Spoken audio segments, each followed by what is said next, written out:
Tudo o que quiser é seu. Neville Goddard.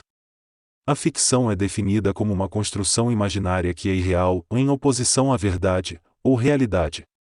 Mas o que é real e o que é imaginário, quando, em um sentido espiritual, todas as coisas existentes são imaginárias? Marcos conta a parábola da figueira, que, tendo sido amaldiçoada, foi encontrada definhando até as raízes. Prestando atenção para este fato, despertou a imaginação que disse: tenho fé em Deus. Verdadeiramente vos digo que, quem disser a esta montanha, seja incorporada e lançada ao mar, e não duvide no seu coração que o que ele disse vai acontecer, será feito por ele. Portanto, digo a você, o que você desejar, quando você rezar, acredite que você recebeu isso e você receberá. Marcos 11. Aqui está um ato imaginário que não tem suporte na realidade. A árvore não estava murcha na hora que foi amaldiçoada, mas quando eles voltaram no dia seguinte, o ato imaginário tinha sido executado. Então você vê, esta lei não é limitada a ser construtiva apenas. Ela pode ser usada para propósitos bons, ruins ou indiferentes, para tal não há limitações quanto às possibilidades daquele que reza. Agora, quando você reza, deve mergulhar no sentimento do desejo cumprido, pois a palavra rezar significa um movimento em direção à adesão, na ou nas proximidades de. Direcione-se para o pedido atendido e aceite esse estado invisível como realidade. Então vá ao seu caminho sabendo que o desejo agora é seu. Você fez isso, e não será surpreendido quando vier a acontecer. Quando, pela primeira vez, você praticar essa técnica, será surpreendido quando isso acontecer, mas quando você aprender a aceitar completamente o estado assumido, você saberá que não tem que fazer nada para que isso venha a passar, assim como o pressuposto contém seu próprio plano de cumprimento. Você vai saber que este mundo é imaginário e que uma suposição, com nenhum objeto externo para apoiar a sua verdade, vai se concretizar em fato quando sua verdade é mantida. Se um ato imaginário produz um fato externo para apoiá-lo, então não é este mundo essencialmente imaginado? Se você se atreve a presumir o que a sua razão e sentidos negam, e caminha fiel à sua suposição, acreditando na sua realidade, e seu efeito correspondente é produzido, poderia esse mundo aparentemente sólido e real não ser nada diferente do imaginário? Tudo é imaginado, pois tu és Deus, tudo imaginação. Deus existe em você e você nele. O mundo é tudo o que você imaginou que fosse, mesmo que não se lembre de quando ou como você fez isso. Você não pode alimentar a violência da mente e não esperar a violência no mundo. Embora as redes vão negar isso, um amigo no estúdio de TV da NBC-TV me disse que quando era oficial que Kennedy estava morto, ele recebeu uma ordem de Nova York que, nos próximos 4 dias, nenhum filme violento devia ser exibido. Ele disse que um pandemônio se estabeleceu no estúdio, conforme eles recorreram aos seus arquivos tentando encontrar filmes não violentos para cobrir os 4 dias. Para a sorte deles, na maioria das vezes estava sendo transmitida uma cobertura enorme do funeral na cidade de Nova York. Um cavalheiro recentemente entrevistado na televisão disse que o senador Kennedy estava sempre falando sobre ser assassinado.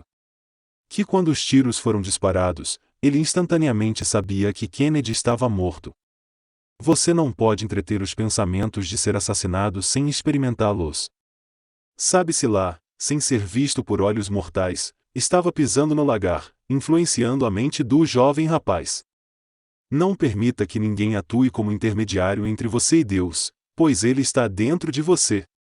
Deus nunca está tão longe ou até mesmo perto, pois proximidade implica em separação. Como pode estar perto de Deus, quando ele se tornou ciente de ser você? No momento que ele concedeu seu espírito sobre você, ele te deu sua consciência, que você pode, através dessa consciência, entender o presente que lhe foi dado.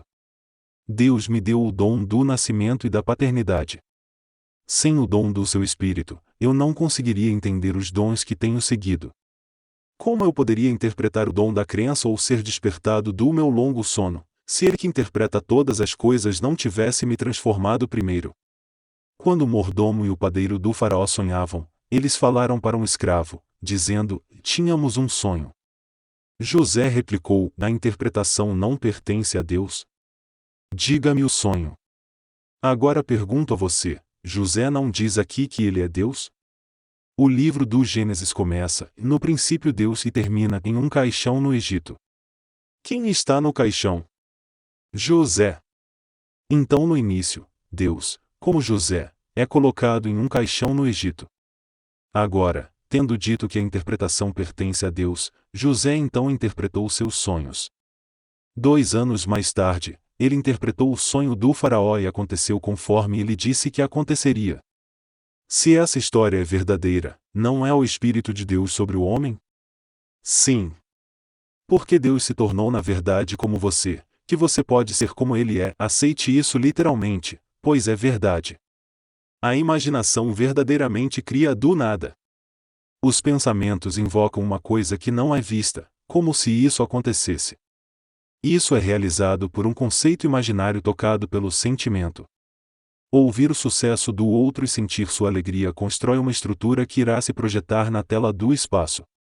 Ao chamar a realidade de projeção, alguém pode pensar que foi criada a partir do exterior. Mas o que aconteceu tinha que acontecer conforme aconteceu, pois não existem acidentes. Na última noite, Kennedy poderia ter usado outras saídas, mas ele teve que usar a que usou, pois há um tempo para cada ato imaginário se projetar, assim como há tempo de nascer e tempo de morrer, tempo para rir e um tempo para chorar.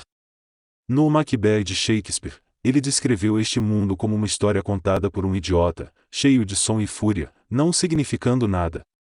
Todos perceberam que as ambições estão cheias de som e fúria, significando nada. Para a peça de verdade acontece sem ser vista pelo olho mortal e sem ser ouvida pelo ouvido mortal.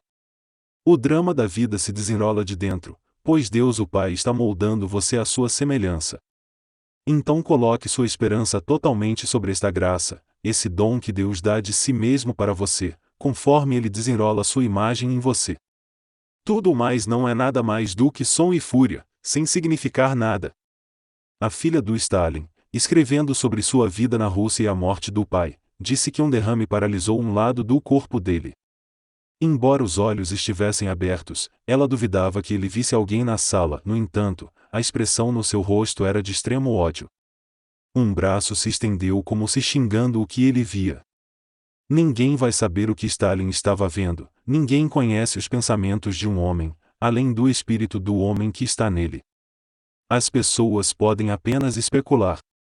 Talvez naquele momento fugaz ele visse seu sonho da vida desmoronando em cinzas, e amaldiçoou a visão.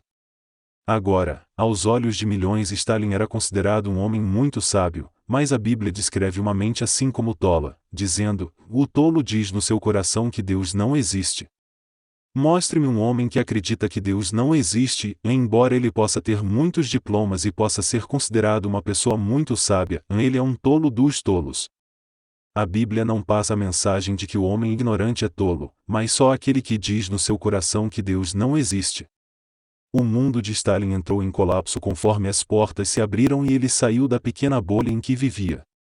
Seu mundo era real, até aquele momento, e, entretanto, era um mundo de ficção. Tudo aqui vai entrar em colapso, mas porque este é um mundo fictício, você pode ter tudo o que quiser.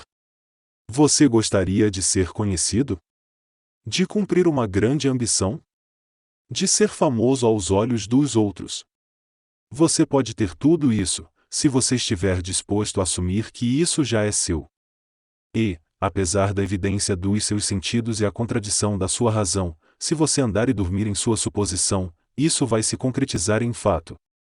E depois que você os experimentou, você partirá, deixando tudo para trás. Seu desejo é trazido à existência por um ato imaginário. Ele é sustentado por uma lei imaginária, e quando esse ato imaginário é retirado, ou modificado, seu desejo, cumprido, irá desmoronar e desaparecer. Então afirmo que não há nenhuma ficção. Um amigo me enviou uma cópia da edição de junho da revista Harper, que conta a história do julgamento de um capitão da Força Aérea.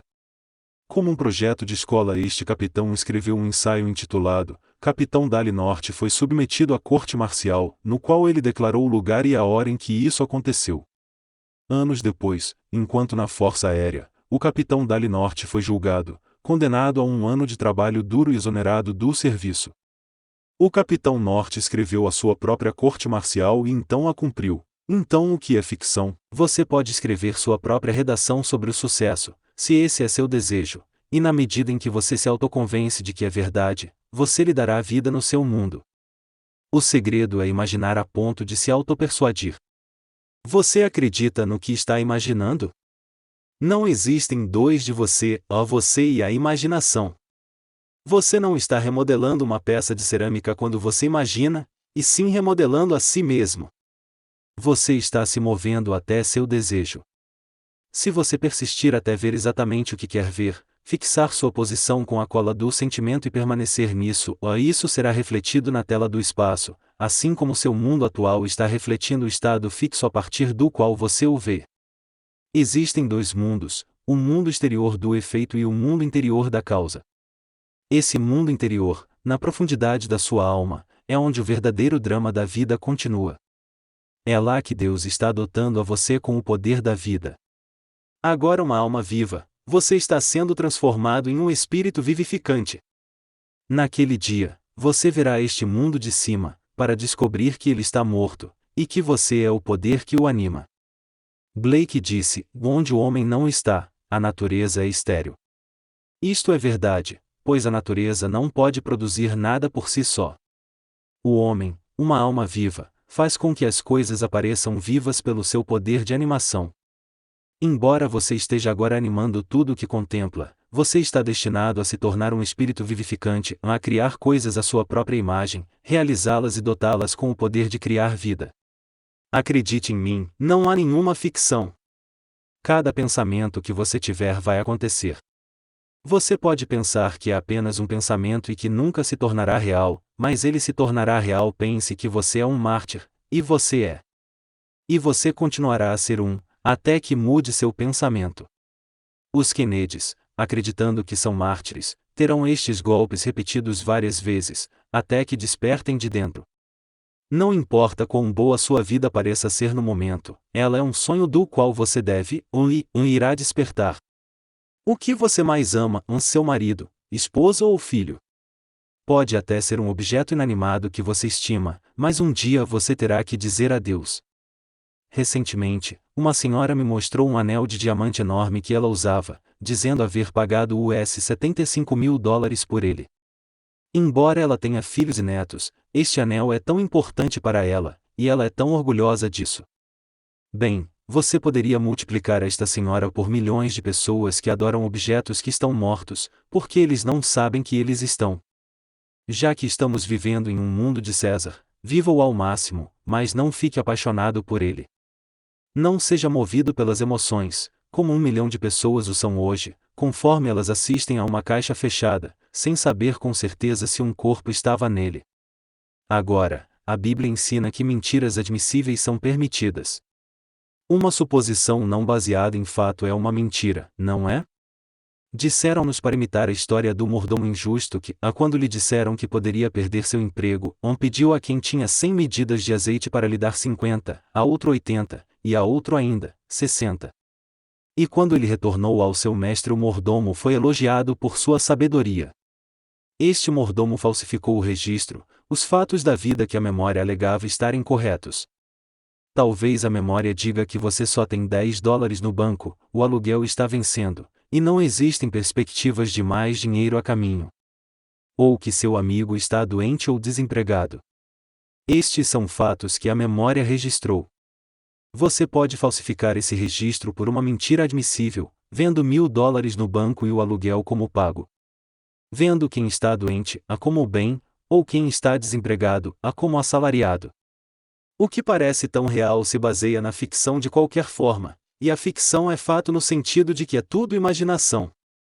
Você pode levantar alguém do estado em que ele caiu e colocá-lo em outro, seja um estado de falta, doença ou falha. Há infinitos estados em que o homem pode cair. Se você acredita que as criações imaginárias são uma realidade, e não há nenhuma ficção, você pode reescrever a sua vida e dar a si mesmo e àqueles dentro dela beleza para as cinzas, alegria para o luto e elogios para os de coração fraco. Acredite na realidade do seu ato invisível e, em seguida, veja-o sendo cumprido. Se você tem prova de que a imaginação cria a realidade, não importa o que os outros pensam. Tudo o que importa é que você experimenta isso e permite que a imaginação prove a si mesma quanto ao desempenho. Eu encorajo você a viver mais plenamente tão graciosamente quanto você deseja, enquanto espera pelo Filho de Deus se revelar em você. Mas não pense que, como você não vive plenamente, e bem, você é melhor diante dos olhos de seu Pai, porque você não é. Ele só está interessado no trabalho que está fazendo em você, e quando ele estiver concluído, você vai nascer de dentro, e até que isso aconteça, você não pode entrar no reino de Deus. Naquele dia em que você entrará uma época diferente, onde árvores, frutas, animais e aves são desconhecidos, ainda não despercebidos. É um mundo para além de outros mares, desconhecidos e inconcebíveis para aqueles que vivem neste mundo de morte. Quando eu digo que tudo está à sua disposição, quero dizer que tudo está na sua imaginação, e você é o seu poder criativo. Vivendo neste mundo fabuloso, você pode viajar por mares desconhecidos de gôndola e conhecer as frutas, árvores, pássaros e bestas desconhecidas aqui na Terra, e nesse mundo você está no controle total. Enquanto andamos pela Terra, o homem está totalmente inconsciente da comida que come mentalmente. Pensamentos de horror e raiva, ciúme e ódio, alimentam um monstro invisível que produz mágoas e dor. Existem aqueles que querem a fruta estragada que faz parte desta época, mas quando você entra nessa idade, você está no controle total do seu poder. Você percebe que tudo é um pensamento sob seu controle. Dizem-nos: olhos não veem, ouvidos não ouvem e não entraram no coração do homem as coisas já preparadas por Deus para aqueles que o amam. Quando você está com seu Pai, você vai acordar nessa época que já foi preparada para você. Então alinhe o seu coração totalmente com esse mundo que você entrará na revelação do Cristo de dentro. Conforme você desperta, um após o outro, não existem dois que terão uma experiência duplicada. O simbolismo vai estar lá, no entanto, assim como o elemento do tempo. É sempre 5 meses entre a visão do nascimento e a revelação do Filho de Deus. Na história gravada no capítulo 40 do livro de Gênesis, José deu interpretações diferentes para o número 3, em ambos os sonhos. O padeiro tinha 3 cestos na cabeça, com pássaros comendo o pão nele contido. José interpretou o sonho dizendo: em 3 dias você penderá de uma árvore e as aves comerão a sua carne, e aconteceu como ele interpretou. O mordomo viu uma videira com 3 ramos que brotaram, floresceram e deram uvas. Ele colocou as uvas em um copo, esmagou-as e deu a taça ao faraó. A coisa mais importante aqui é o reservatório da uva. Alguém pode envenenar o vinho, e por isso o portador da taça deve ser um servo de confiança. É ele quem bebe o vinho primeiro, e se envenenado, ele morre e não o mestre. José interpretou o sonho dizendo que o mordomo, o portador da taça, seria restaurado em 3 dias, e ele foi. Agora, se é necessário o Espírito de Deus para interpretar todos os sonhos e os sonhos vêm de Deus, não é ele que interpreta o sonho o homem consciente chamado Jesus Cristo? Lembre-se, independentemente do que aconteceu hoje, ou o que o futuro parece ser, não há nenhuma ficção. A imaginação cria a sua própria realidade. Você tem o poder de mudar seu presente e seu futuro, escrevendo uma história gloriosa sobre si mesmo e aqueles que você ama. Torne isso uma experiência presente em primeira pessoa, ou como algo que você já realizou, e em seguida viva neste estado, pois a imaginação cria a realidade. As histórias que eu falei são do 11º capítulo do livro de Marcos. Este capítulo inteiro apoia a minha teoria. Peço que tenha fé em Deus. Ele não está do lado de fora. Ele não está nem perto, porque Deus na verdade se transformou em você. Você saberá que você é Ele, quando o Filho de Deus, David, chamar você de Pai. Posso te dizer que a partir de agora até o fim dos tempos, Deus se tornou você, porém, somente quando seu Filho te chamar de Pai, você saberá quem você realmente é. Enquanto isso, acredite em mim e teste seu poder criativo. Você pode criar alguma coisa do nada, ao conceber uma cena que pressupõe a realização de um sonho, e ao acreditar na sua realidade. Persista na sua crença e seu sonho invisível se tornará um fato visível. Isso é falsificar os registros, a que é permitido. Exortam-nos para imitar o mordomo injusto. A palavra do mordomo originalmente significava o guardião do porco, o símbolo de Jesus Cristo, a imaginação humana. Você é o mordomo da sua imaginação. Alimente-a com pensamentos de amor para si e aos outros. Se você se alimentar da violência, vai se tornar violento, porque você se torna o que come. Nascido na pequena ilha de Barbados, nós criamos patos e galinhas para nosso próprio consumo. Se a mãe queria um par de patos para um jantar de domingo, 10 dias antes ela diria a um dos seus 9 filhos para pôr de lado um par de patos. Veja, nossos patos foram criados no quintal e se alimentavam de peixe, que era mais barato e abundante, e não de milho, que tinha de ser importado e era muito caro. Nós podíamos comprar um balde de restos de peixe por um tostão, então as galinhas e os patos comiam peixes, consequentemente, eles cheiravam e tinha gosto de peixe. Porém, se eles eram separados 10 dias ou 2 semanas antes de serem servidos no jantar, e eram recheados com milho e alimentos dessa natureza, mudava a textura inteira da sua carne. Durante esse intervalo de tempo, no entanto, eles não poderiam ser alimentados com um pouco de peixe. Eles tinham que ter uma mudança completa e radical da dieta. Se a ordem da mãe não fosse lembrada até, talvez, 4 dias antes da refeição, todos sabiam disto, porque quando os pássaros eram depenados e as aves começavam a exalar seu cheiro, toda a vizinhança sabia que a família Godard tinha peixe para o jantar, e ninguém conseguia comer os patos. Mas se a dieta das aves fosse alterada de peixe para milho, e unicamente milho para esse intervalo de tempo, nós tínhamos patos deliciosos para o jantar, os quais tinham gosto de patos. Agora, apesar de não sermos patos, nós de fato nos alimentamos de ideias. Alimente sua mente com uma ideia certa por uma semana e você vai mudar sua estrutura. Continue por 2 semanas e você estará bem alimentado em pensamentos adoráveis. Você vê, este é um mundo fictício, e você é o seu autor. Nada é impossível. De qualquer forma é tudo ficção, então viva nobremente e tenha sonhos bonitos, para você é tudo imaginação, e sua imaginação humana é o Senhor Deus, Jesus, o Cristo,